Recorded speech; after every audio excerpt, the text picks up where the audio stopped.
Alright guys, before we move on, if you want to practice these questions using artificial intelligence and see what mistakes you're making, what score you are likely to get in the test, I have got a great news for you. You can practice all these questions with AI on our app, LAPT Exam Practice app, which is available on iOS and Android as well. Plus, if you want to take a full scored mock test, one free full scored mock test is available in the app, or you can register on languageacademy.com.au. The scorecard you will get with the mock test will be as similar as what you will get in the actual test, and which will make it very clear what score you are likely to get. I'll highly recommend each and every one of you to take that mock test, see what mistakes you're making, how to improve, and what other things you need to work on. Lastly, we have got our branches in Australia and in India, and we do provide online classes. If you need any help, do contact us on the numbers below. Now you can continue with the video.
Electronic discourse is one form of interactive electronic communication.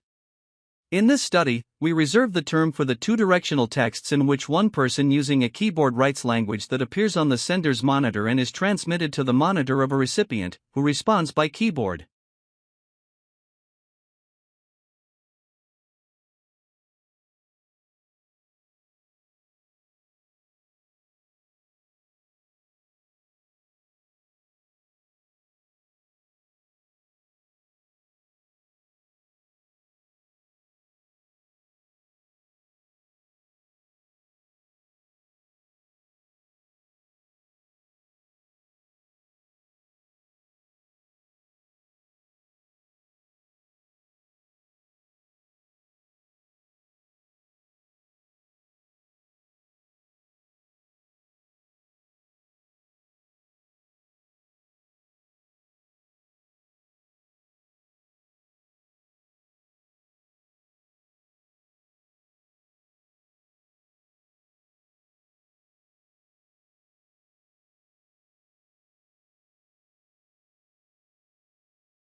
As we progress into the 21st century, communications are becoming faster and faster.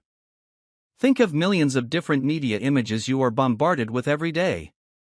It is as important now to be able to read and make sense of those images as it has been to be able to read ordinary text.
Weakness in electronics, auto and gas station sales dragged down overall retail sales last month, but excluding those three categories, retailers enjoyed healthy increase across the board, according to government figures released Wednesday.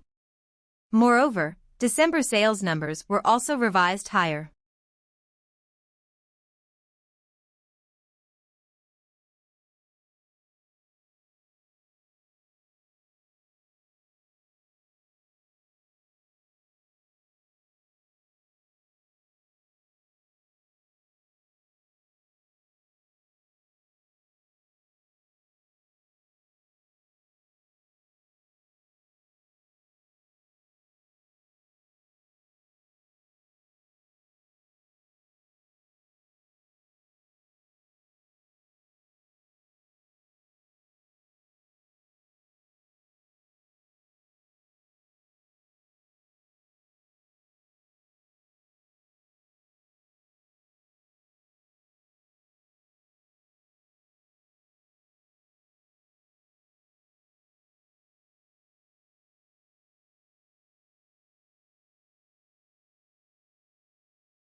Where there are effects, there are often side effects.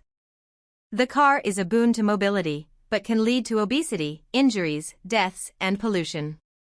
Burning fossil fuel may keep economies going, but wrecks the climate in the long run.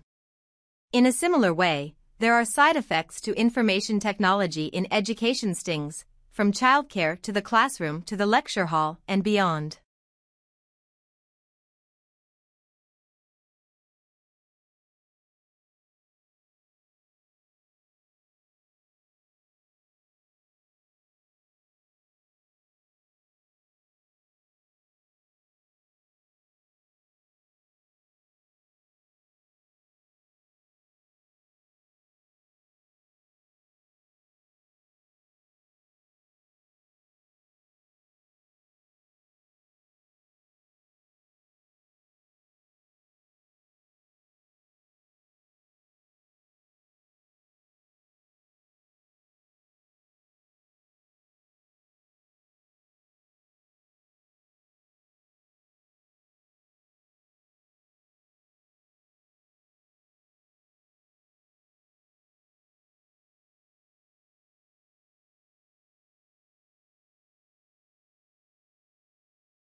But they did find something that had a much bigger impact on wildlife: habitat quality.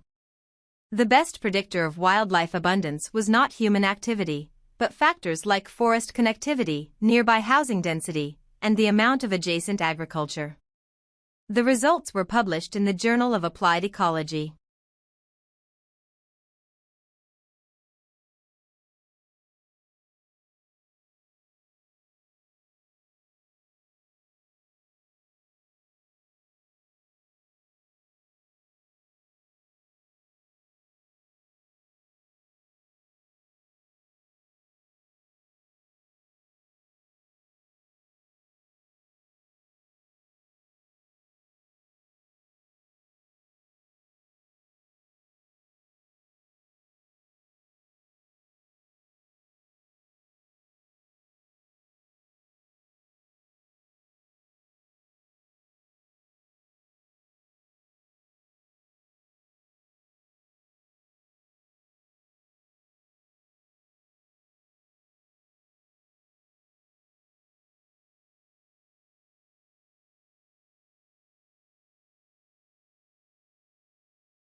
The initial thud comes from when those dorsal bursae collide. And the reverberation results from the vibrations that linger when the tissues pull apart. But Thode the Younger says the bursae have to be somewhat sticky for the clapping together and snapping apart to produce a noise with the correct loudness and pitch. That stickiness comes courtesy of the mucus.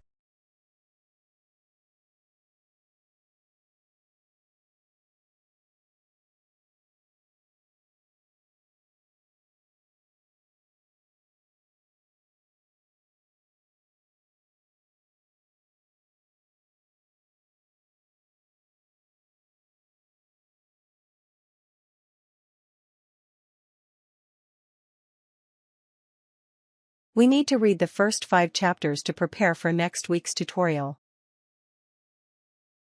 We need to read the first 5 chapters to prepare for next week's tutorial.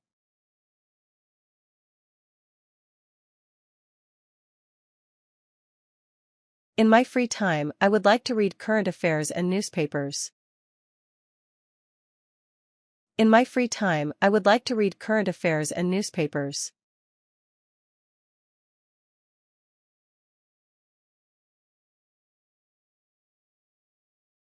Anonymous behaviors can be identified without intervention. Anonymous behaviors can be identified without intervention.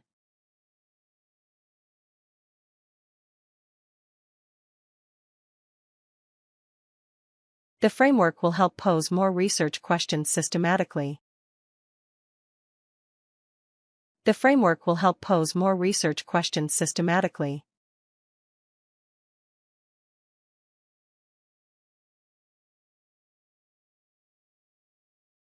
Experience would be an advantage for this managerial role. Experience would be an advantage for this managerial role.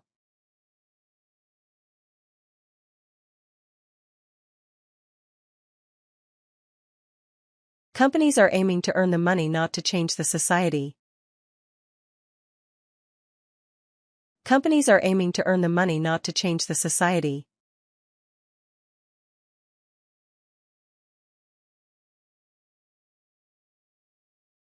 Internet provides unusual opportunities for students and current events. Internet provides unusual opportunities for students and current events.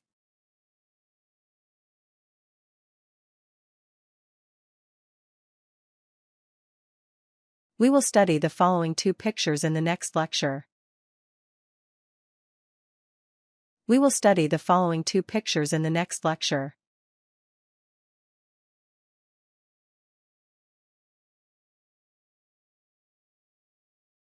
It is good for the environment, also good for your electricity bill.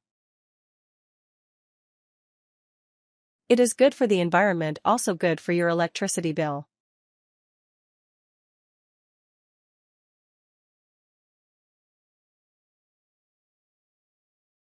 As a student union member, we can influence the change of the university. As a student union member, we can influence the change of the university.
The most important factor in communicating more effectively is actually the opposite of talking.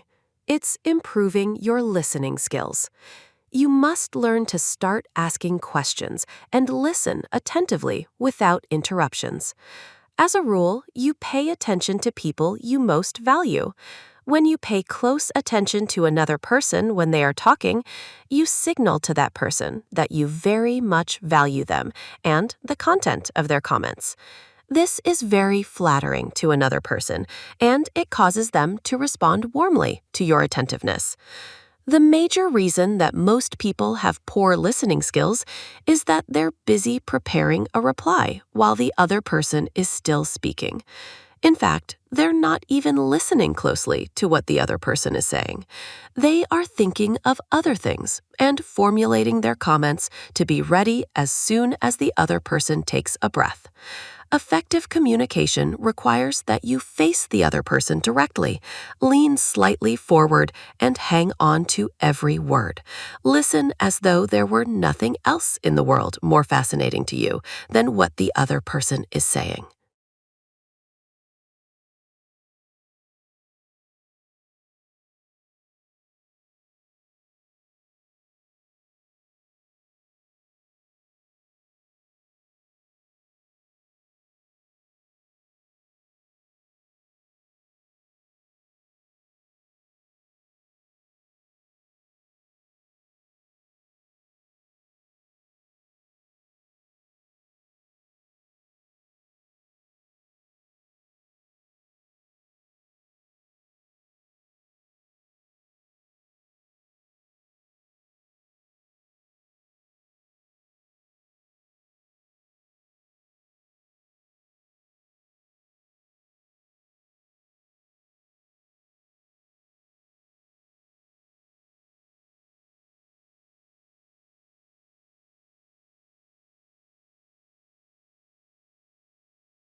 In 1947, Ayer copywriter Francis Duretti came up with the slogan, "A diamond is forever," and the association with eternal love was solidified. It's appeared in every De Beers advert since 1948. It's been heralded as the advertising slogan of the century. It was so successful, Duretti worked on every De Beers campaign until 1970. Shortly after, it was immortalized in the Bond film of the same name. What the slogan did was create the concept that a diamond ring would be kept by the betrothed for eternity, creating a special sentiment, but also meaning fewer would be resold, therefore increasing the chance for De Beers to sell more freshly mined stones. Ayer's copywriters were also skilled in directing consumer spending habits, suggesting a month's salary was a good amount to spend on a ring, then upping it to 2 by the 1980s. Before the Second World War, 10% of engagement rings contained diamonds. By the 1980s, the number was up to 80%. Over the same period, diamond sales in the United States grew from $23 million to $2.1 billion. De Beers and N.W. Ayer & Sons marketing masterpiece played on our emotions so powerfully that not only were they able to sell us a product we didn't need, but they influenced the culture of marriage.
What do we call a list of the times when classes in school happen? What do we call a list of the times when classes in school happen? Curriculum table.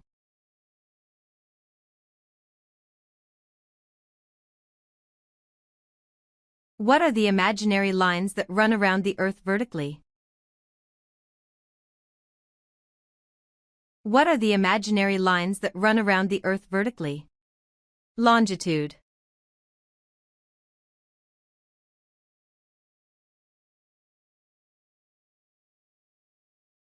What do we call a large notice or picture sticked on a wall? What do we call a large notice or picture sticked on a wall? Poster.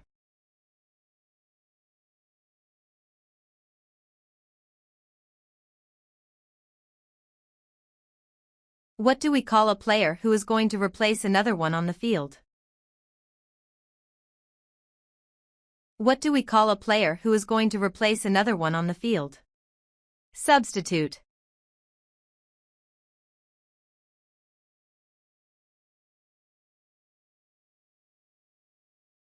What do we call a reward paid to an employee at the end of the year? What do we call a reward paid to an employee at the end of the year? Year-end bonus.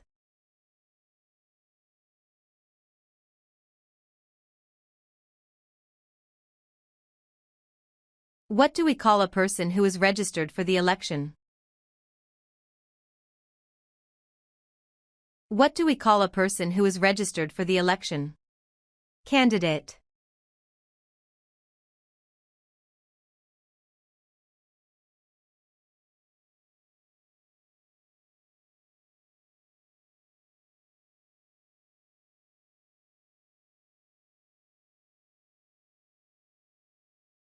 Three students are discussing whether to link class attendance with final exam scores.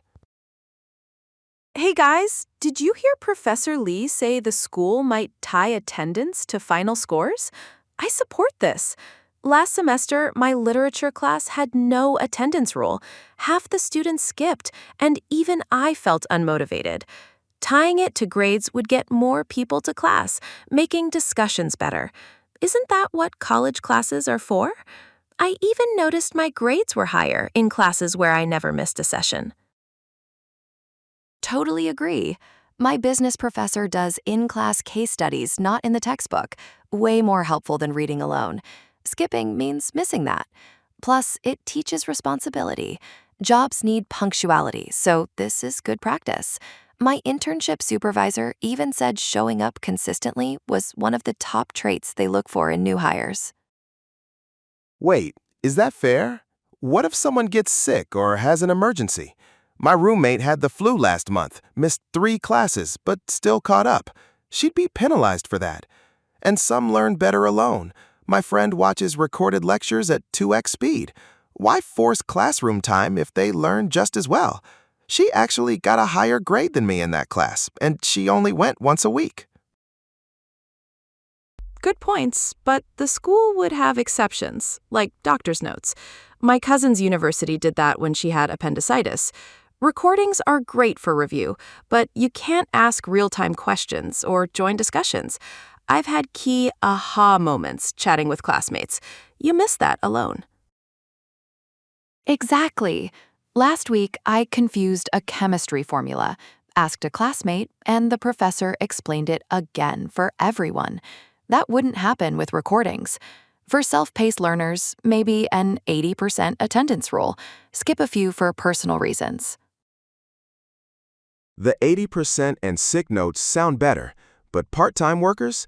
My neighbor does night shifts and sleeps through morning classes. If professors post notes and recordings, though, they could catch up. It's not as black and white as I thought.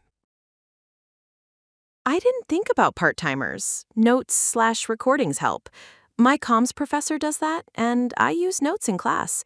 Maybe combine attendance rules with those resources. We could ask Professor Lee details next week. She wants student feedback. Great idea. I'll check the student handbook for existing exceptions. My sister said some DEPs let you make up classes in other sections.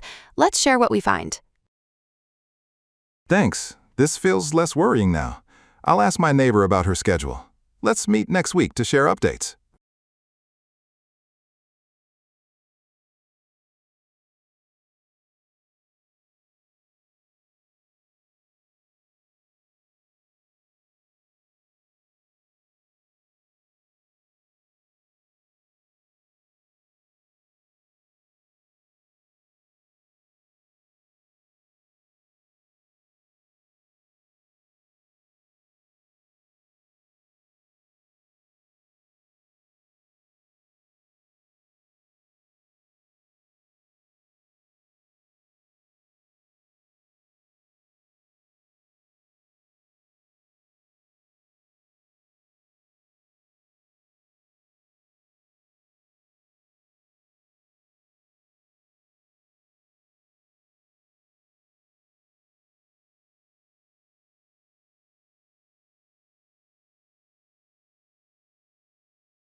Three students are discussing whether to restrict students' phone use on campus.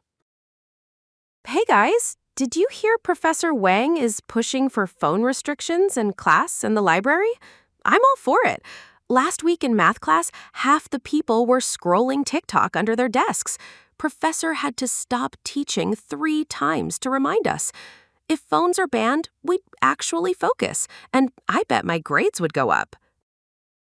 Totally agree.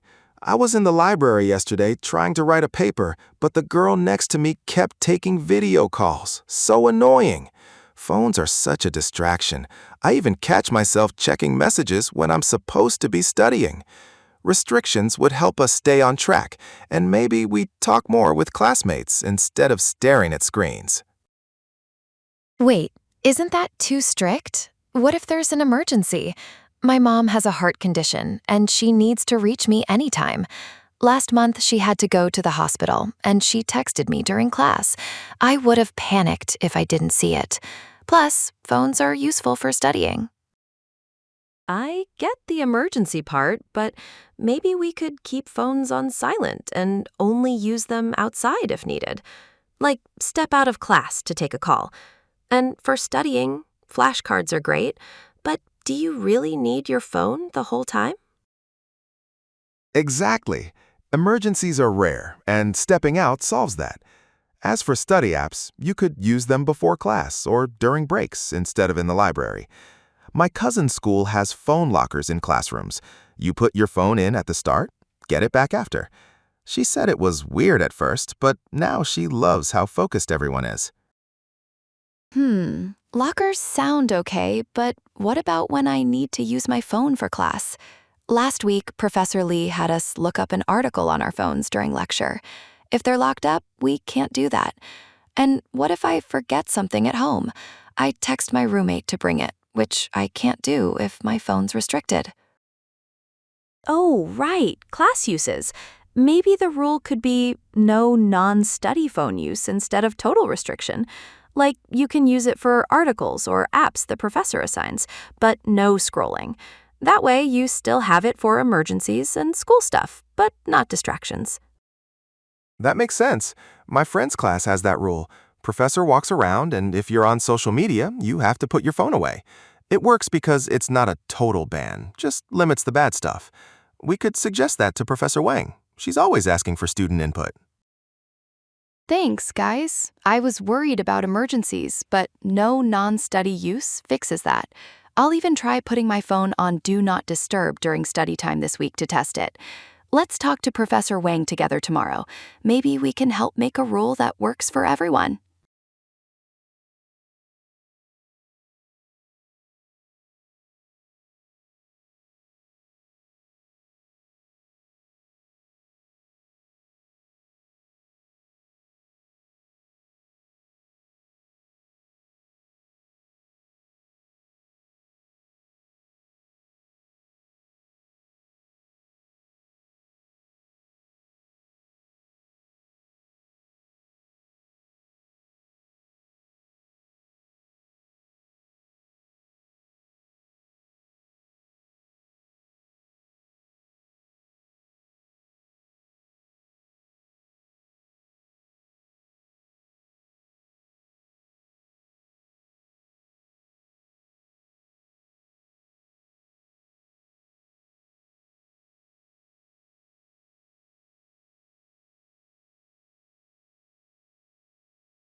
The final exams are approaching, and you feel anxious about the amount of material you need to revise. You are unsure how to prioritize topics effectively. You want to study more efficiently and improve your confidence. What would you say to your professor to seek tips on preparing for the exams?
You have a chronic health condition that occasionally forces you to miss classes.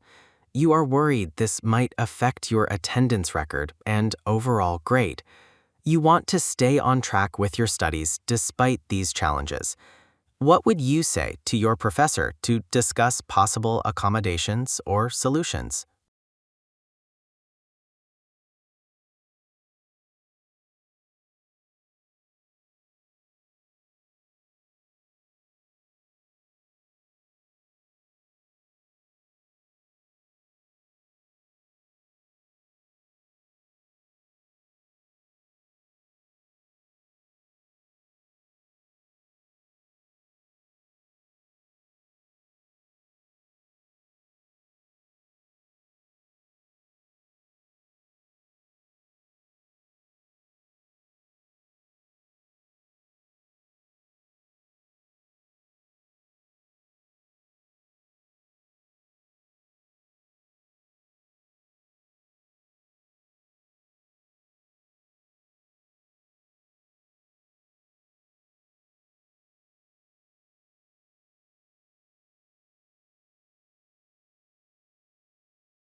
Why do we sometimes fail to perform up to what we're capable of when the pressure is on?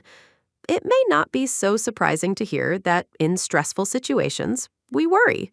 We worry about the situation, the consequences, what others will think of us. But what is surprising is that we often get in our own way precisely because our worries prompt us to concentrate too much. That's right, we pay too much attention to what we're doing. When we're concerned about performing our best, we often try and control aspects of what we're doing that are best left on autopilot, outside conscious awareness, and as a result, we mess up. Think about a situation where you're shuffling down the stairs. What would happen if I asked you to think about what you're doing with your knee while you're doing that? There's a good chance you'd fall on your face. We as humans only have the ability to pay attention to so much at once, which is why, by the way, it's not a good idea to drive and talk on the cell phone. And under pressure, when we're concerned about performing at our best, we can try and control aspects of what we're doing that should be left outside conscious control. The end result is that we mess up. My research team and I have studied this phenomenon of overattention, and we call it paralysis by analysis.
The heyday of the English landscape garden was the 18th century, and it stood for many things: the appreciation of natural beauty, of course, but also the idea of a civilized life, good taste, one's personal philosophy, and one's social status.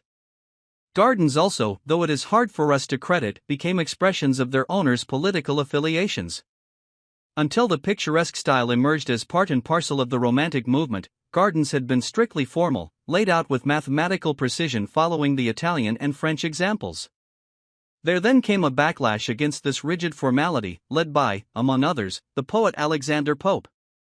Pope and his allies argued for a more natural nature. Lord Burlington was a major figure in the landscape garden movement, and he was famously influenced by his love of the Italian architect, Andrea Palladio, along with the picturesque or romanticized landscapes of Italian classical painting. With these in mind, he scattered his gardens and parks with classical Greek and Roman temples and statues. In other words, he wanted to make the garden look like those paintings.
Readjusting to life in your own country after living abroad for some time is a little like recovering from jet lag after a long flight across several time zones.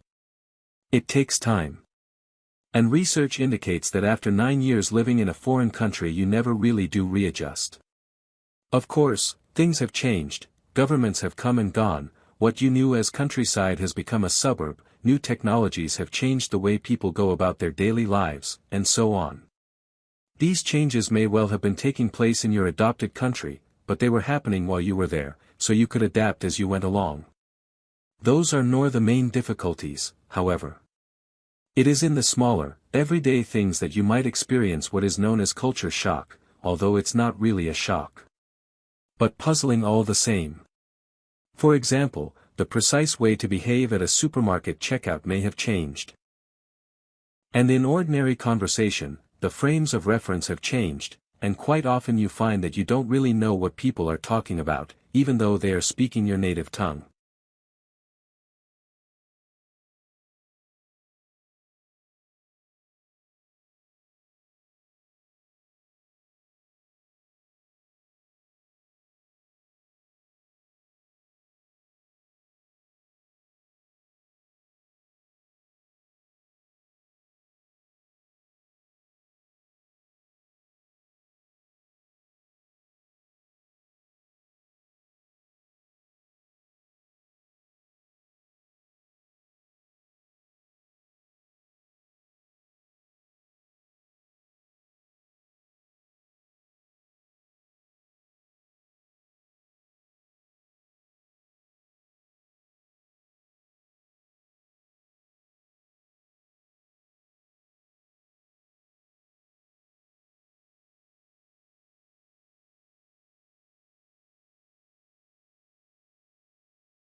At least 5 people were killed and several others wounded when Sudanese security forces opened fire on demonstrators in Khartoum and elsewhere in the country Saturday. The Sudan Doctors Committee said 4 people died from gunshots and 1 suffocated from tear gas in Khartoum and Omdurman on Saturday. Several other protesters were wounded, including from gunshots. The rallies came 2 days after military coup leader General Abdel Fattah al-Burhan reappointed himself the head of the Sovereign Council, Sudan's interim governing body. Thursday's move angered the pro-democracy alliance and frustrated the United States and other countries that have urged the military to reverse its coup and to restore civilian rule.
A massive tow truck worked Saturday to remove the remains of a burned-out oil tanker that exploded in a giant fireball overnight near the capital of Sierra Leone. Reuters' David Doyle has more. Deputy Health Minister Amara Jambai said the death toll currently stands at 99, with more than 100 people being treated in hospitals and clinics across the capital, Freetown. In a video from the scene shared online, the head of the National Disaster Management Agency, Brima Bir-Sisse, said, "We've got so many casualties, burnt corpses," adding, "It's a terrible, terrible accident." Freetown's mayor said the extent of the damage from Friday's explosion was not yet known, adding that police and her deputy were at the scene to assist disaster management officials.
How are you, Nisha?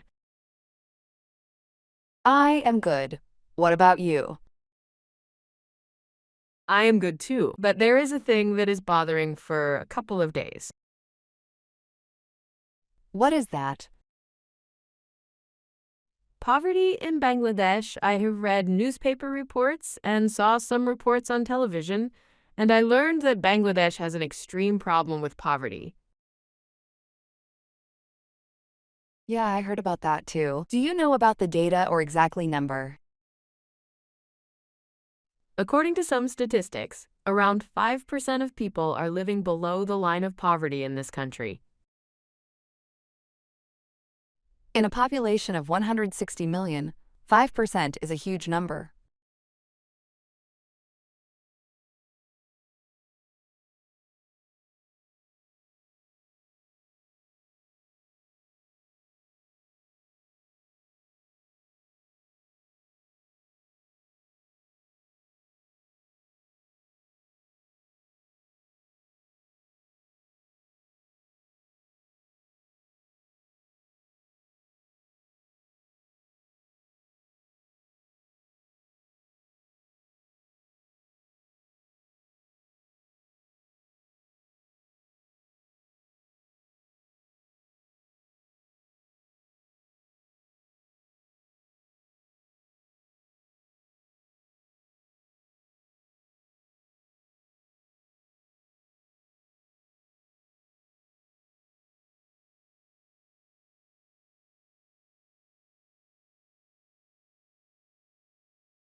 If you're like most parents, you remember sending your kindergartner off to school with a backpack bigger than they were.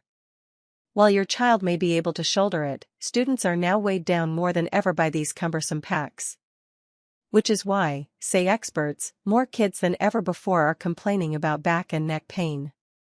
With school starting up again, a likely reason for the complaints is the heavy load they're carrying, and we're not talking about classes, with everything from textbooks to laptops to musical instruments crammed inside. Consider this. The Federal Consumer Product Safety Commission calculated that carrying a 12-pound backpack to and from school and lifting it 10 times a day for an entire school year puts a cumulative load on youngsters' bodies of 21,600 pounds, the New York Times reported, or the equivalent of 6 mid-sized cars.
Virtual reality (VR) is revolutionizing education by offering immersive learning environments that enhance engagement and comprehension.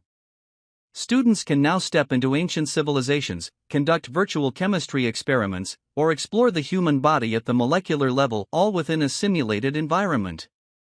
Such experiential learning promotes deeper understanding and helps bridge the gap between theory and practice. However, the adoption of VR in schools and universities remains limited due to financial constraints, inadequate infrastructure, and insufficient teacher training. Some educators worry that over-reliance on technology could diminish interpersonal interaction and critical thinking. Nonetheless, when integrated thoughtfully, VR can complement traditional methods rather than replace them. It encourages curiosity, supports diverse learning styles, and fosters creativity. As hardware becomes more affordable and software more accessible, VR is poised to become a vital tool in modern education, making complex ideas tangible and learning more interactive than ever before.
How would you define reasonable as it is used in law?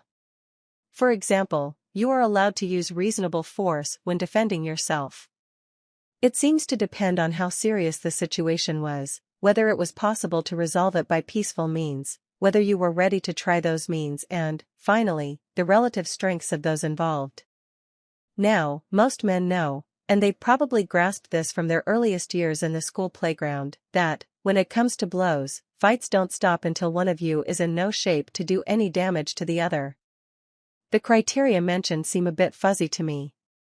How can you convince a jury you were ready to try and talk your way out of it when the other person would have none of it and, besides, he was quick to land the first punch? Also, you can strike the first blow and still plead self-defense. Of course, you again have the problem of convincing people that the threat was so great that you had no alternative, apart from getting beaten up yourself. Reacting calmly and rationally to a perceived threat is not easy to do.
In small doses, stress can have quite a positive effect.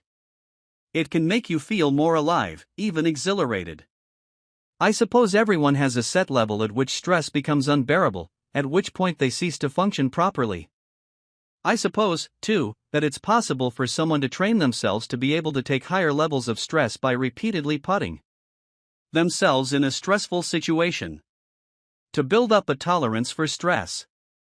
Indeed, some jobs absolutely require this. But stress is a fact of life for all of us and, as the figures show, its effect is largely negative. Each year, about 6 million people in Britain consult their doctors because they feel stress or anxiety, and it is estimated that at least another 6 million suffer from stress-related illness but do not seek medical advice. Long working hours, fear of losing their jobs, the difficult journey to and from work in crowded trains and buses, all contribute to increased levels of stress. Then there are domestic problems, such as a large mortgage on the house, children who want to drop out of school and join rock bands, not enough time to spare to be with the family.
As I mentioned last week, we're going to look today at fiction writing, writing stories, and in particular at authors who have a reputation for creating characters in their books who are known as unreliable narrators. Now, what does that mean exactly? Well, originally, in the 19th century, it tended to simply mean that, as a reader, you just couldn't trust what the narrator of a story was telling you. This might have been because they were not giving you important information, or because they themselves as a character in their own story lacked some kind of personal insight. In later works of literature, this unreliability was used by authors more deliberately, with the direct intention of making a story more complicated for a reader to understand, perhaps a crime novel or a thriller. Nowadays, there's a lot more humor in unreliable narration, and it's often used to make first-person characters enjoyable to read about. So, what all that tells us as a general starting point is that this type of narration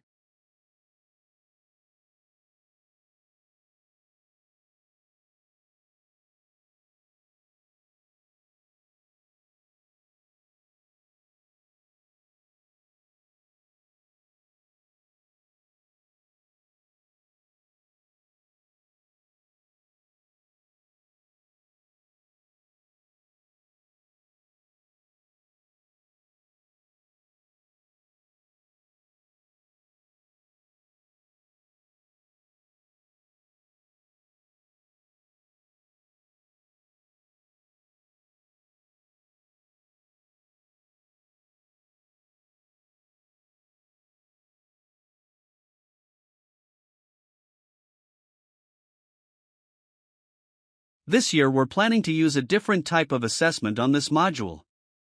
In the past, students were required to complete 2 long written assignments and also to do a presentation on a subject of their own choice. We have decided to ask you to write 4 shorter pieces of written coursework this year. We are also going to be more prescriptive about what you focus on in your presentation. This is because previously many students lost marks unnecessarily simply because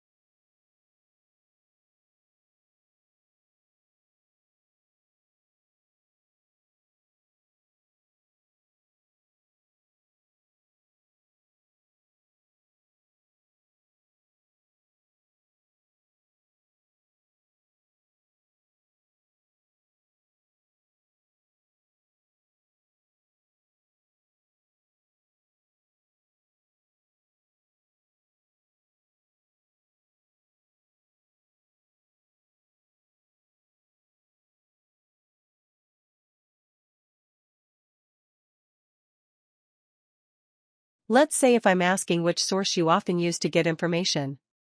Newspaper? Radio? TV? And the survey shows 62% of the people chose internet. You might be thinking I am going to say how important the internet is, or how quickly it has changed the world for a few years. But what if I tell you this survey is conducted on the website globalandmail.com? Our answer will be different because the people who did this survey on a website must be frequent users of internet. This sample is a biased sample. So we have to pay attention to how a survey is conducted.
Well, there are many factors that can cause one species to divide into 2.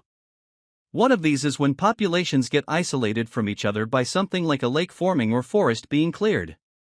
And there's another idea that as individuals adapt to their environment, this might have a knock-on effect on mate choice, a process called sensory drive speciation.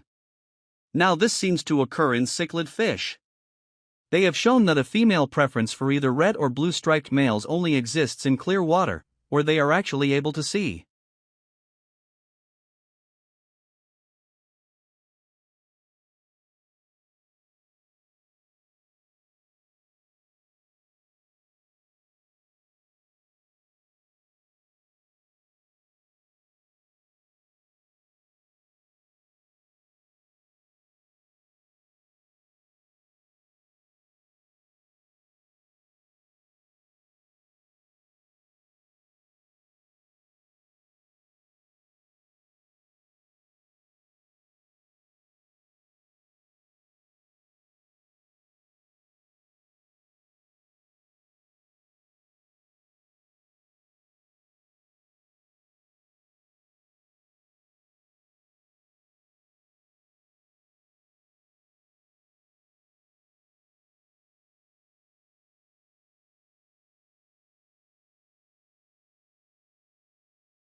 The visiting speaker used to be a lecturer in this department.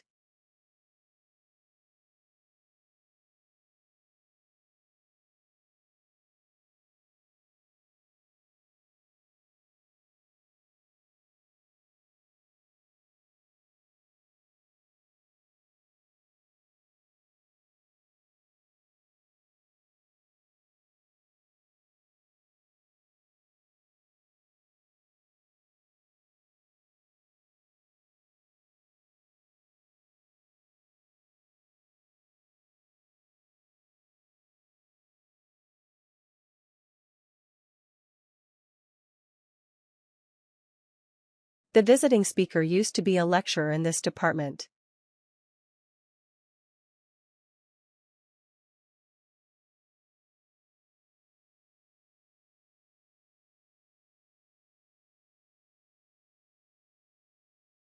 For the purpose of research, data should be collected and analyzed.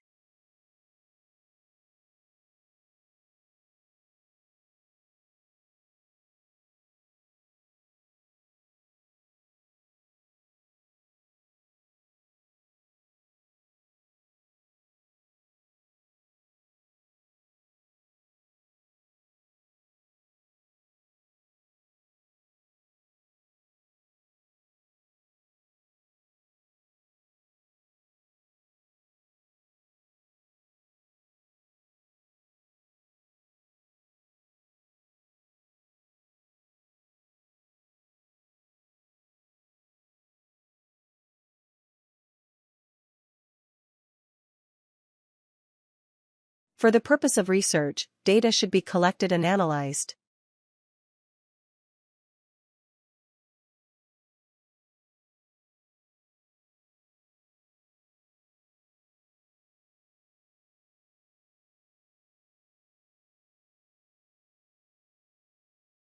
The essay will argue that the technology does more harm than good.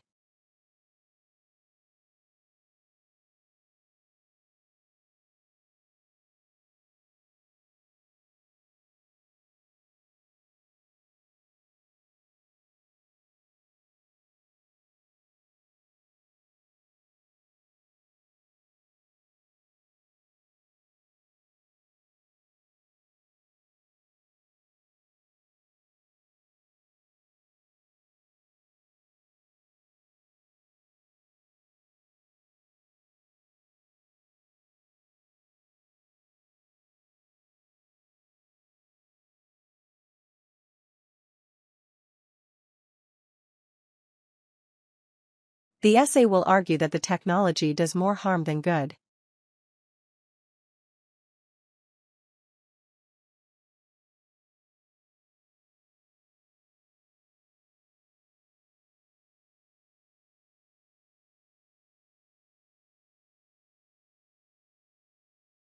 Universities should invest in new technologies designed for learning.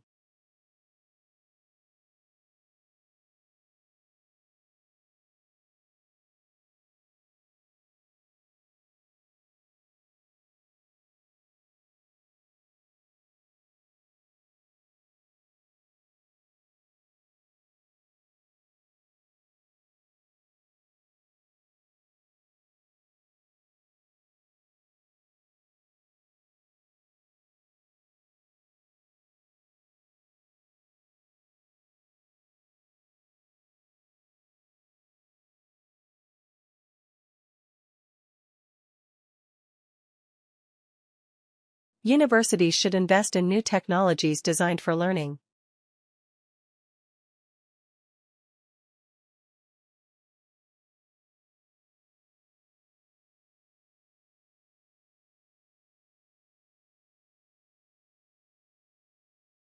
I have scored 73 in my PTE in only 10 days. I achieved my desired score just in 20 days. My desired score. Desired score. My desired score. Desired PT score. Desired score. Desired score. Desired score. Desired score. मैं desired score language academy तो achieve ਕੀਤਾ है.